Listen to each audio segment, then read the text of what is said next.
Hello friends, welcome to PNJ channel. जैसे हमने promise किया था कि पीएनजे अब नई सीरीज़ लॉन्च करने वाला है which is a motivational series. और मोटिवेशन तभी आती है जब आप दूसरों के एक्सपीरियंसेस और लर्निंग से समझते हैं और अपनी लर्निंग दूसरों की लर्निंग से लेते हैं। क्योंकि आजकल इतनी हेक्टिक लाइफ में इतना टाइम नहीं है कि आप अपनी गलतियों से सीखें। तो ये मोटिवेशनल सीरीज़ जिसमें हम अपने फेटर्निटी के और बहुत लर्नड सीनियर्स को बुलाएंगे और उनसे समझेंगे कि उनकी जर्नी कैसे रही। और आज हमारे साथ सीए कपिल जैन जी हैं, जो कि एक रिनाउंड जीएसटी टीचर हैं, एक बहुत अच्छे यूट्यूबर हैं। इनके चैनल पे मोर देन 1.5 लाख सब्सक्राइबर्स हैं। ये कॉन्टीन्यूसली जीएसटी अपडेट्स देते रहते हैं, जीएसटी की क्लासेस भी लेते हैं। लक्ष्मी नगर में इनका ऑफिस है, केजे क्लासेस के नाम से बहुत फेमस इनका इंस्टीट्यूट है। तो आइए मिलते हैं कपिल जैन जी से।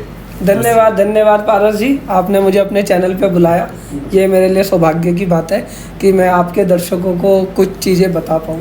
बिल्कुल। तो सर क्या है कि बहुत सारी जो फैमिली की प्रॉब्लम्स होती हैं, हम ज़्यादातर उसी से लर्न करते हैं। बच्चे जो होते हैं अपनी फैमिली को देख के, अपनी फैमिली का इन्वायरमेंट, सराउंडिंग्स, उन सबको देख के ही लर्न करते हैं। राइट। तो आप बताइए कि आपकी फैमिली कैसी रही?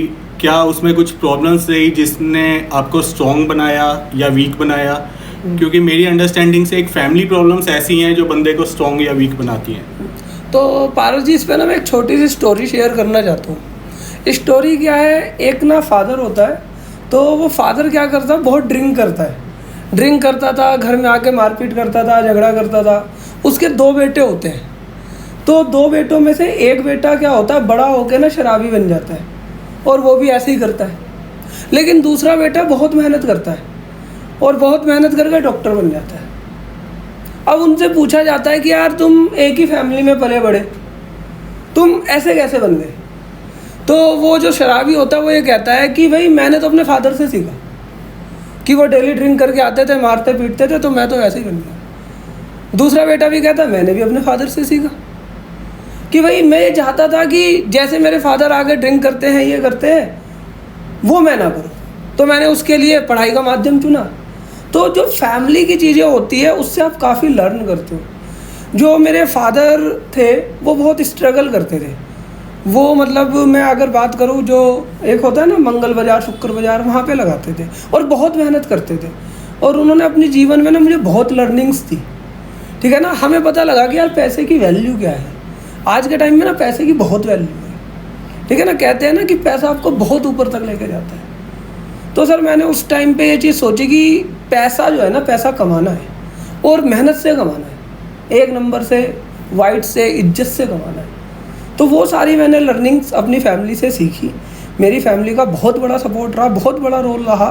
ठीक है ना, उन्होंने मुझे अच्छी अच्छी चीज़ें सिखाई। मुझे मतलब कि बचपन में ही बिज़नेस सिखा दिया मेरे फादर ने, जो लोग आज भी नहीं सीख पाते, लेकिन हमने पहले ही सीख लिया। तो ये मेरे लिए बहुत पॉजिटिव रोल रहा। कपिल जी, एक हमें ये बताइए कि आपने सीए क्यों चूज़ की? सीए एक ऐसा कोर्स है जिसमें बहुत सारे अटेम्प्ट्स लगते हैं, बहुत प्रोफेशनल स्किल सेट चाहिए होता है, और इसके रेलेवेंट और बहुत सारी डिग्रीज हैं जो कि रेलेवेंट ईजी हैं आज के टाइम पे, या पहले भी थी। तो सीए क्यों चूज़ किया? देखिए, मैं आपको बताऊँ, आपने बिल्कुल सही कहा, सीए के अलावा भी बहुत डिग्री है।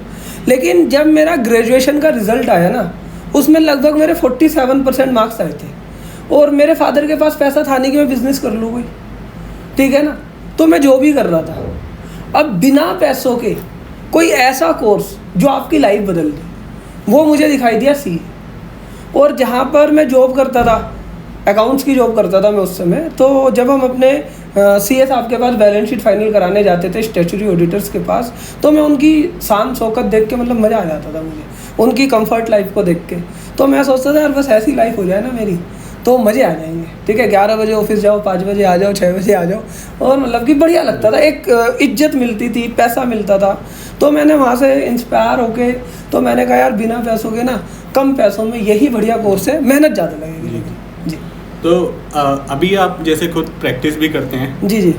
और एक जॉब या प्रैक्टिस बहुत कंफ्यूजन रहती है। हमारे बहुत सारे व्यूअर्स में स्टूडेंट्स होंगे, प्रोफेशनल्स होंगे, कोई जॉब में होगा, कोई प्रैक्टिस में होगा, बट ये कंफ्यूजन सबके माइंड में है। मतलब जो जॉब में होगा वो बोल रहा होगा प्रैक्टिस अच्छी है, जो प्रैक्टिस वाला होगा वो बोल रहा होगा जॉब अच्छी है। तो आपके हिसाब से जॉब या प्रैक्टिस? नहीं, हर इंसान हर चीज़ के लिए नहीं बना जी। हर इंसान हर चीज़ के लिए नहीं बनता। ये आपको समझना होगा, आपको अपना एटीट्यूड समझना होगा कि आप किस एटीट्यूड है, क्या आपका माइंडसेट है। ठीक है ना। अगर आपका माइंडसेट है जॉब वाला तो आप जॉब में जाओगे, लेकिन अगर आपका माइंडसेट है प्रैक्टिस वाला तो आप प्रैक्टिस में जाओगे।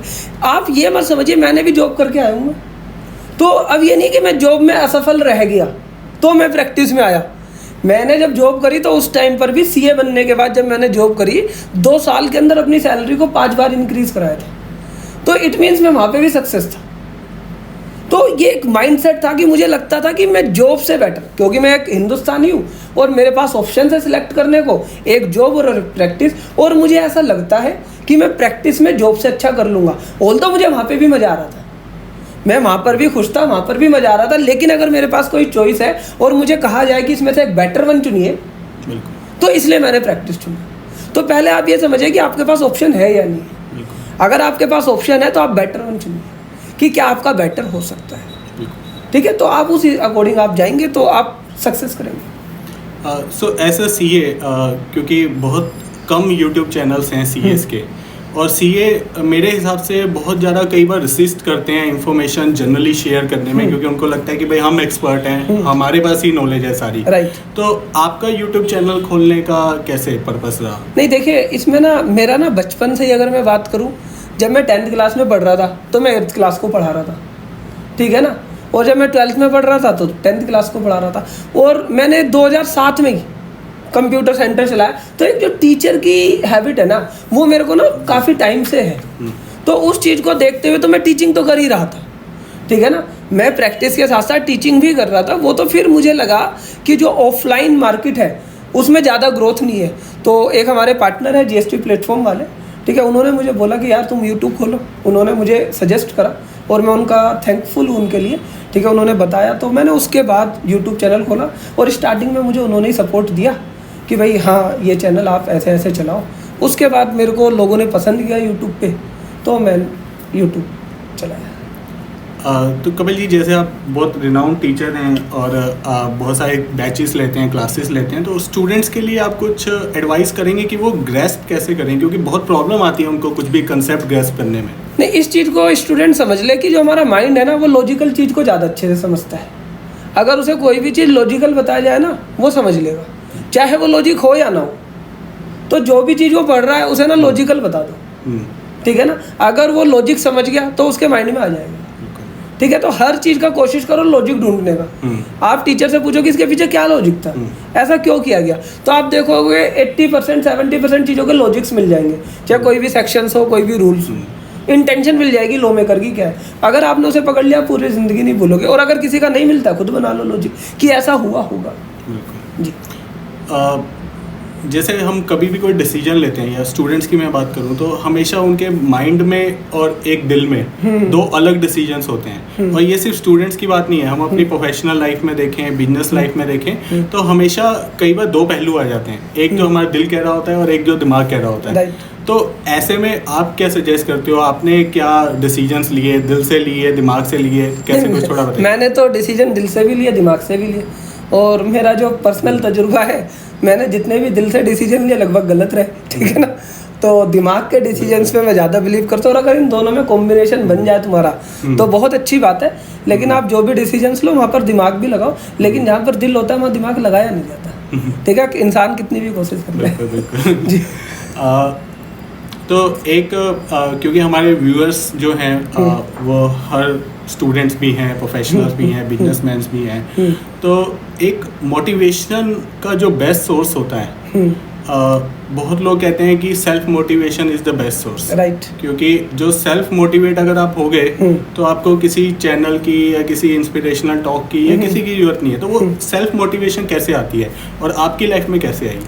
देखिए, सेल्फ मोटिवेशन का मतलब क्या होता है ना, आपका अपना गोल होना चाहिए और आप उन गोल पे काम करते रहो और गोल्स को बढ़ाते रहो। एक गोल आपने अचीव कर लिया, फिर अगेन कोई गोल बनाओ। तो जब तक आप गोल बना के काम नहीं करोगे, आपकी लाइफ का कोई टारगेट ही नहीं होगा, तो आप उसके लिए काम ही नहीं करोगे। तो मेन चीज़ क्या है ना, आप अपने गोल्स बनाओ, चाहे छोटा बनाओ चाहे बड़ा बनाओ, फिर उसे अचीव करो।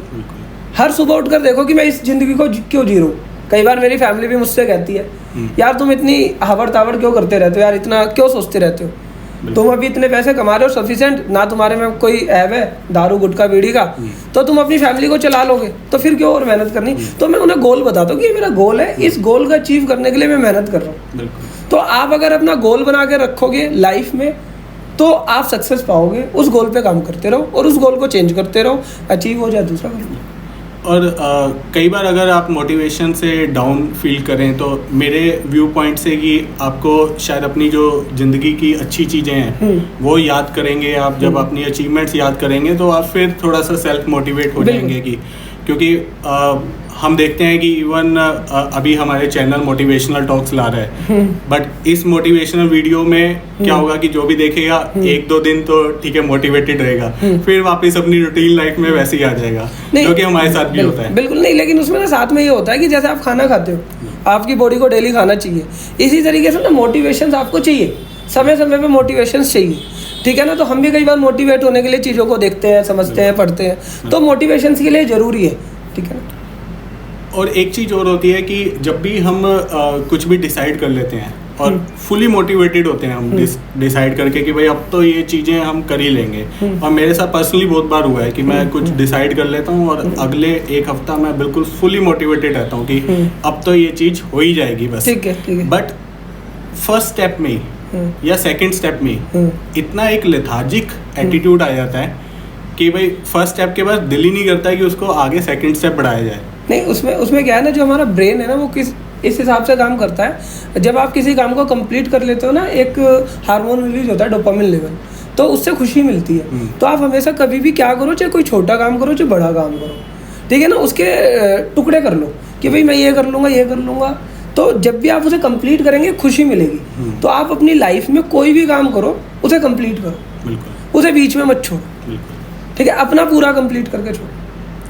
और इसको अगर एक और तरीके से कहा जाए कि आप के जो भी गोल्स हैं उसको आप बिल्कुल शॉर्ट टारगेट्स में डिवाइड कर लो, और एक एक टारगेट को कैसे भी आप उसको अचीव करो, चाहे वो सही हो चाहे थोड़ा सा इम्परफेक्शन। हाँ, इम्परफेक्शन हो कोई फर्क नहीं पड़ता, अगली बार परफेक्ट हो जाएगा। हाँ, अगली बार ठीक हो जाएगा, अगली बार ठीक हो जाएगा। एक कपिल जी, हम बहुत ये समझना चाह रहे हैं कि डिसीजंस जो होते हैं लाइफ के, ठीक है, उसमें 2 फैक्टर बहुत इम्पोर्टेंट रहते हैं। कई बार आपकी रिलेशनशिप्स और कई बार मनी फैक्टर जी। तो जब हम डिसाइड करते हैं तो वहाँ पे रिलेशनशिप और मनी, इनमें से कई बार वो अपोजिट आ जाती है जी। राइट। कि भाई आप रिलेशनशिप को इन्फ्लुएंस दें, उनको प्रेफर करें या मनी को प्रेफर करें। तो आप अपने कोई लाइफ इंसिडेंट्स बताइए जिसमें आपके किस तरह से डिसीजन ये या रिलेशनशिप या मनी में से आपको कुछ चूज़ करना पड़ा। नहीं, देखिए इसमें क्या होता है ना, ये बड़ा कठिन सवाल है वाला ना, ठीक है। इसमें रिलेशनशिप और मनी में, इसमें क्या होता है ना, कुछ रिलेशंस ऐसे होते हैं जहाँ पर मनी नहीं देखी जाती, बिल्कुल, ठीक है ना। लेकिन अगर आप हर जगह पर रिलेशनशिप देखोगे तो आप फिर मनी अर्न नहीं कर पाओगे, बिल्कुल। तो इन दोनों में ना तालमेल बहुत ज़रूरी है, बिल्कुल। तो कुछ रिलेशंस आप अपने ऐसे रखो जिसमें रिलेशनशिप को आप प्रायोरिटी दो, लेकिन अगर आपने हर रिलेशनशिप को प्रायोरिटी दी तो आप नहीं अर्न कर पाओगे, ठीक है ना। मेरा मानना है कि हर किसी चीज़ की जिसकी आपकी एक कॉस्टिंग लग रही है, सब चीज़ें, तो वहाँ पर मनी मैटर करता है। अगर वहाँ पर सामने वाला व्यक्ति आपके रिलेशनशिप का फ़ायदा उठा रहा है तो फिर at the end of the story आप मूर्ख कहलाओगे, ठीक है। तो कुछ हद तक आप वहाँ पर, मैंने बताया ना, अब जैसे मान लो मैं अपनी वाइफ है, मदर है, ब्रदर है, तो वहाँ पर हम बात करेंगे रिलेशनशिप को मैटर करने की। लेकिन अगर मान लो मुझे उनमें से ही कोई चीट कर रहा है तो फिर मैं वहाँ पर रिलेशनशिप नहीं देखूंगा ना, क्योंकि भाई जैसे मुझे रिलेशनशिप देखनी है तो सामने वाला भी तो रिलेशनशिप में मेरे साथ, वो भी तो देखे, या सिर्फ मैं ही देखूँ।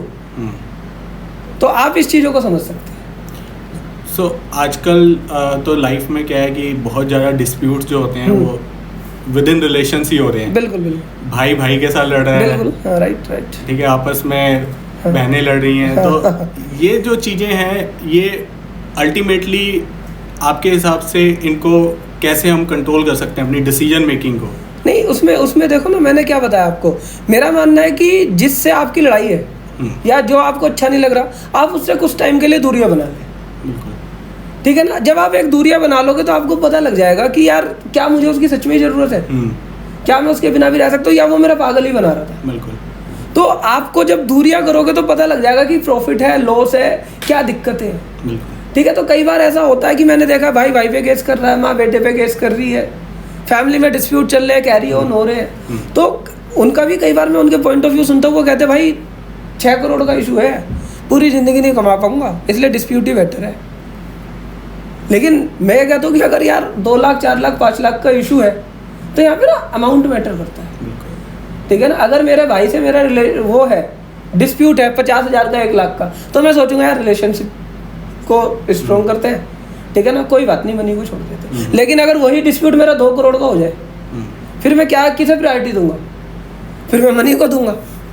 तो यहाँ पर इन दोनों में आपको देखना पड़ेगा कि क्या चीज़ ज़्यादा स्ट्रॉन्ग। ये सब चीज़ें सिचुएशंस पे डिपेंड करेंगी। सराउंडिंग्स भी बहुत मैटर करती हैं कि आप जिस कंपनी में हो, जो आपके फ्रेंड्स हैं, या जो आपके एनवायरनमेंट है, तो सराउंडिंग्स भी कभी आपको लगा कि मुझे ये चूज़ करनी चाहिए, मुझे ये चेंज करनी चाहिए, कुछ ऐसी सराउंडिंग्स रही? मैं जब 9th क्लास में पढ़ता था तो मैं अपने व्यूअर्स को बता दूं, मैंने सिगरेट भी पी, बीड़ी तो मैंने कई बार पी, मेरे पापा पी के फेंक देते तो मैं पी लेता था। मैंने जुआ भी खेला उस टाइम पे, छोटे लेवल पे, 9th क्लास। हाँ, मतलब उस टाइम पे वो करा। तो वो क्या था, अब जब घर से निकलो और घर से निकलते समय स्कूल तक जाते जाते 4 दोस्त बैठे हुए, वो कह रहे आजा एक बाजी खेल ले, ठीक है। रात को जिसके साथ निकला, अरे कुछ नहीं हो तो पी ले सिगरेट। तो वो सराउंडिंग्स तो है। लेकिन अब मैं क्या करता हूँ, अब मेरा टारगेट रहता है कि मैंने अपने जो हम कहते हैं ना बेस्ट ग्रुप, वो बना रखा है। भाई मेरी फ़ोन लिस्ट में 4-5 लोग बेस्ट हैं। तो मैं क्या सोचता हूँ कि यार महीने में एक बार ना इनसे मीटिंग हो जाए, एक बार इनके साथ ना 2 घंटे बिता ले, एक बार इनके साथ 1 घंटे बिता ले, एक बार इनके साथ 3 घंटे बिता ले। तो आपकी लिस्ट में भी ऐसे होने चाहिए कि जिनके साथ अपना आप कुछ समय बिताओ, जिससे आप लर्निंग करो। ये चीज़ होनी चाहिए। सो हम अपने व्यूअर्स को आज जितने भी हमने आपसे क्वेश्चन पूछे, आई थिंक बहुत यूज़फुल हाइलाइट्स मिले हैं उन्हें, और अगर वो थोड़ा सा अपनी लाइफ में इनको अडॉप्ट कर लेंगे तो आई थिंक काफ़ी मोटिवेटेड हो गए होंगे। हाँ, और ये ना मेरा पर्सनल व्यू है, ठीक है ना। हो सकता है आपका व्यू कुछ अलग हो, तो अगर आपका कोई भी व्यू हो तो कमेंट बॉक्स में लिखकर बता देना। मेरा पर्सनल व्यू, और ये किसी पे थोपा नहीं जा रहा। जी बिल्कुल। और आपका व्यू डिफर हो सकता है, बिल्कुल, ठीक है ना। तो व्यूज़ सबके अलग अलग है, सबके व्यूज़ का सम्मान करो, मेरा मानना ही है। तो थैंक्स कपिल जी, आप आए हमारे चैनल पे, आपने इतना यूज़फुल इंसाइट्स दिए हमारे व्यूअर्स को, और हमारे व्यूअर्स को काफ़ी बेनिफिट हुआ होगा। तो मैं अपने व्यूअर्स से यही रिक्वेस्ट करूँगा कि हम ऐसे मोटिवेशनल टॉपिक्स और लाते रहेंगे, मोटिवेशनल टॉक्स के लिए और लर्नर्ड प्रोफेशनल्स को बुलाते रहेंगे। तो आप चैनल को ज़रूर सब्सक्राइब कीजिए, और इस वीडियो को जितना ज़्यादा लाइक और शेयर कर सकें कीजिए। Thank you so much. Thank you Paras ji, आपने मुझे बुलाया। Thank you viewers.